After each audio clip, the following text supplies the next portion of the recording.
ready. Okay, first of all, Chris, the idea of coming back to the Rockies, when did that first come to your attention, and what was your reaction when you first heard it? Yeah, early in the offseason, I heard that they were interested, and I was like, that'd be pretty cool to come back. You never really think it's a possibility.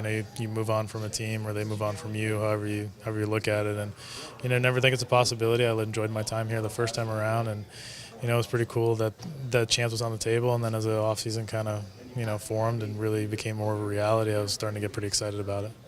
How different is it being here? I mean, is there anybody here that was here the last time you were? I think Charlie Brackman was up my last year for like maybe a month, and then I think he broke his ankle. But that was it. I think everyone else is gone. Cargo was one of the last guys.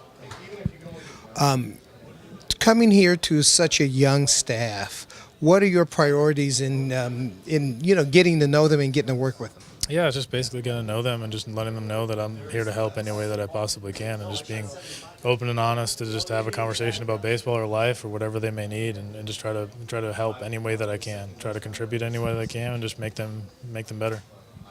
As far as looking at these guys on video, how much time did you spend with that, and what did you see? Obviously, you faced them last year with theirs. Yeah, I took a lot of my knowledge that I had from last year, what I saw from them. I save a lot of the video stuff and the personal experience until I get to spring training. There's a lot of times you look at video and then you get to spring training and you understand the person, you understand why you see some of those things on tape. So I try not to let myself get too far ahead and create some preconceived notions before you get to meet the people and know what they're all about. So that's what spring training is for. We'll use that time and we'll get on the same page and get going.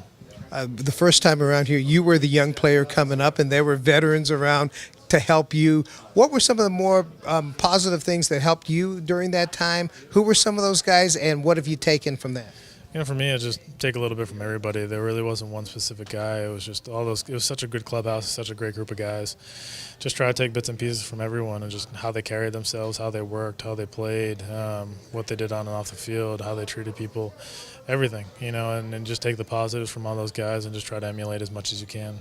I've talked to a number of scouts who've looked at you, especially the last 2-3 years, and they see you continuing to grow as a defensive catcher, whether it's the leadership and also the receiving. What have you done that's kind of accelerated you in that aspect? It was one of those things that it was really tough for me early on, not because, first of all, that stat wasn't really quantified when I first came up, and second of all, I got such good reviews from umpires. Like all the umpires love working with me. They all said they got a good look at pitches, and I thought I was doing a good thing. So when they started quantifying and you start seeing some of the stats and you see there's rooms for you to improve in some areas, it's like, okay, let's get in the video room, let's find some guys that get really high scores in the receiving, see what they're doing, try to emulate some of those things, try to see what works for my body type and my skill set, and emulate some of those guys, some of their movements, and take little tidbits and just try to keep getting better. And then constantly looking at how you grade out after every game and see where you can get better, see what pitches you miss, see if it's a stat that's not perfected yet.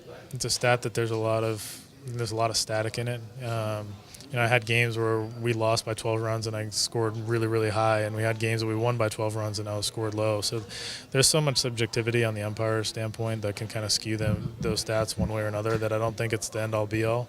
But obviously, since it's being quantified and you want to get better at it, it's another skill you can hone. So you try to do whatever you can to help a pitcher get a strike.